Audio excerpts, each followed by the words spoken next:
Sound byte India के दर्शकों, आपका बहुत बहुत स्वागत है। आज के इस खास विश्लेषण में हम एक बेहद ही रोमांचक विषय पर बात करने वाले हैं।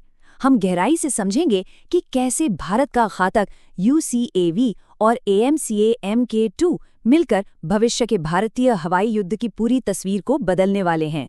यकीन मानिए, ये डिफेंस टेक्नोलॉजी के क्षेत्र में एक बहुत बड़ा गेम चेंजर साबित होने वाला है। आप जरा सोचिए, आधुनिक युद्ध के समय में जब दुश्मन के पास J-20 स्टेल्थ फाइटर्स की पूरी फ्लीट हो और उनके अत्याधुनिक रडार हर तरफ नजर गड़ाए बैठे हों, तो ऐसे में कोई भी वायुसेना सुरक्षित कैसे रह सकती है? ये कोई छोटा मोटा सवाल नहीं है, दांव वाकई बहुत ऊंचे हैं। और इसका सीधा सा जवाब छुपा है टेक्नोलॉजी के बिल्कुल अगले चरण में। तो चलिए आज के इस सफर की शुरुआत करते हैं। हम इस पूरी तस्वीर को 5 अहम हिस्सों में समझने वाले हैं। भविष्य के हवाई युद्ध की चुनौतियों से लेकर घातक की बनावट, first wave operations, AI teeming और आखिर में भारत के एलीट स्टेल्थ क्लब में शामिल होने तक हम सब कुछ कवर करेंगे। तो आइए सीधे हमारे पहले हिस्से की तरफ बढ़ते हैं। समझते हैं कि आखिर इस वक्त हमारी वायुसेना के सामने सबसे बड़ी चुनौती क्या है। देखिए, जैगुआर जैसे हमारे पुराने स्ट्राइक एयरक्राफ्ट अब धीरे धीरे रिटायर हो रहे हैं, जिससे हमारी क्षमता में एक बहुत बड़ा गैप आ रहा है। ये पुराने जेट्स आज के मॉडर्न रडार सिस्टम्स के सामने काफी संवेदनशील है, और सबसे बड़ी बात, इनमें हमारे पायलटों की जान का जोखिम हमेशा बना रहता है। यहीं पर हमें अनक्रूड यानी बिना इंसानी पायलट वाले सिस्टम की सख्त जरूरत महसूस होती है। घातक इसी गैप को भरता है। बिना किसी इंसानी नुकसान के दुश्मन के इलाके में गहराई तक जाकर यानी डीप पेनिट्रेशन मिशन को अंजाम देने में ये एक बहुत बड़ा फायदा है। अब आते हैं दूसरे हिस्से पर, यानी घातक की बनावट। आखिर इस ड्रोन की इंजीनियरिंग इतनी खास क्यों है? ये कमाल रातों रात नहीं हुआ है। 2009 के शुरुआती ऑरा प्रोजेक्ट से लेकर 2021-22 में स्विफ्ट डेमोन्स्ट्रेटर की सफल उड़ानों तक हमने एक लंबा सफर तय किया है, और फिर 2023 में इसके ऑटोनॉमस लैंडिंग टेस्ट भी पास हो गए, और अब हाल ही में इसके लगभग 60 यूनिट्स के प्रोडक्शन को मंजूरी मिल गई है। ये दिखाता है कि हमारी स्वदेशी तकनीक कितनी तेजी से आगे बढ़ रही है। इसकी बनावट को देखिए, ये बिल्कुल कमाल की है। इसमें कोई वर्टिकल टेल फिन नहीं है जो इसे एक स्लीक फ्लाइंग विंग आकार देता है।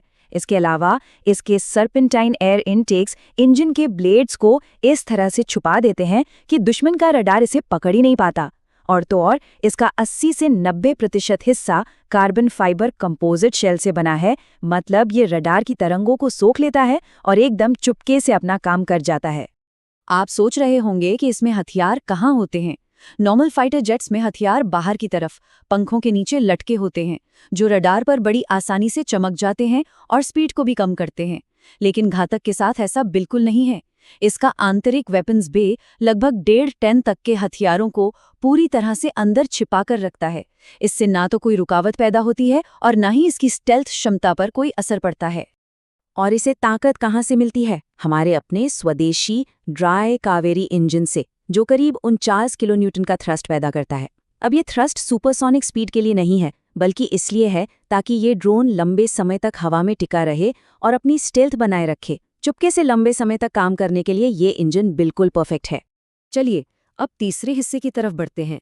मैदान जंग में ये काम कैसे करेगा?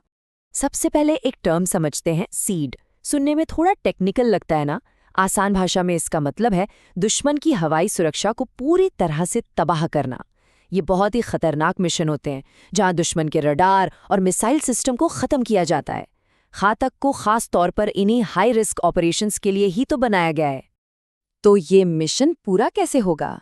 घातक एक फर्स्ट वेव एसिड की तरह काम करेगा। मतलब सबसे पहले ये खामोशी से दुश्मन के इलाके में घुसेगा, खुद ब खुद उनके रेडार्स को खोजेगा और फिर उन्हें नष्ट कर देगा। ऐसा करके ये हमारे पीछे आ रहे बाकी फाइटर जेट्स के लिए रास्ता बिल्कुल साफ कर देगा। अब आप कहेंगे कि हमारे पास MQ-9B जैसे ड्रोन तो हैं ही। हाँ, वो निगरानी और लंबे समय तक उड़ने के लिए तो बेहतरीन है, लेकिन खतरे वाले आसमान में वो रडार की पकड़ में आ सकते हैं। घातक एकदम अलग है। ये निगरानी के लिए नहीं, बल्कि पूरी तरह से आक्रामक डीप स्ट्राइक के लिए है। ये रडार से बचकर दुश्मन के घर में घुसकर वार करने की ताकत रखता है। बढ़ते हैं हमारे चौथे हिस्से की ओर, एआई और ऑटोनॉमस टीमिंग। ये असल में फ्यूचर है। यहाँ एंट्री होती है MUMT, यानी मैन्ड अनमैन्ड टीमिंग की। इसका सीधा सा मतलब ये है कि एक तरफ इंसानी पायलट अपना फाइटर जेट उड़ा रहा होगा और दूसरी तरफ ये ऑटोनोमस ड्रोन उसका साथ दे रहा होगा। ये दोनों आसमान में एक पूरी टीम की तरह मिलकर काम करेंगे। और ये टीमिंग मुमकिन होती है आर्टिफिशियल इंटेलिजेंस से। AMCI Mark II और घातक के बीच रियल टाइम में मशीन टू मशीन बातचीत होगी। डेटा इतनी तेजी से शेयर होगा कि युद्ध के मैदान की किसी भी मुश्किल परिस्थिति में ये सिस्टम बिना किसी इंसानी मदद के तुरंत अपनी रणनीति बदल सकेगा। ये सच में माइंड ब्लोइंग है। और कमाल की बात देखिए, AMCA के आने का इंतजार करने की भी जरूरत नहीं है। उससे पहले ही घातक हमारे Su-30 MKI जैसे पुराने फाइटर जेट्स के लिए एक फोर्स मल्टीप्लायर बन जाएगा। मतलब ये हमारे मौजूदा विमानों की ताकत को कई गुना बढ़ा देगा। अब आते हैं अपने आखिरी हिस्से पर। इस पूरी तकनीक का दुनिया भर में क्या असर होने वाला है? ये कदम भारत को दुनिया के सबसे एक्सक्लूसिव और एलीट स्टेल्थ क्लब में लाकर खड़ा कर देता है। अमेरिका, चीन और रूस, सिर्फ इन्हीं देशों के पास ऐसी एडवांस UCAV तकनीक है और अब इस लिस्ट में भारत का नाम भी जुड़ गया है। ये हमारी रणनीतिक ताकत के लिए एक बहुत बहुत बड़ी उपलब्धि है। ये ऑटोनॉमस सिस्टम हमारी वायुसेना की मिशन प्लानिंग को जड़ से बदल देंगे। जैसा कि इस बात से साफ है, इंसान को खतरे से बाहर निकालकर अब हम बिना किसी जान के नुकसान के दुश्मन के सबसे एडवांस्ड एयर डिफेंस सिस्टम को भी चुनौती दे सकते हैं। ये जंग लड़ने के तरीके का एक नया अध्याय है। लेकिन जाते जाते मैं आपके लिए एक बहुत ही गहरा सवाल छोड़कर जा रहा हूँ। क्या होगा जब भविष्य की किसी जंग में इंसानों के बजाय मशीनें पहला कदम उठाएंगी? जब मशीनें खुद फैसले लेंगी और हमला करेंगी तो युद्ध का अंजाम क्या होगा? इसके बारे में जरूर सोचिएगा। तो दोस्तों, आज के इस विश्लेषण में मेरे साथ जुड़ने के लिए आपका बहुत बहुत शुक्रिया।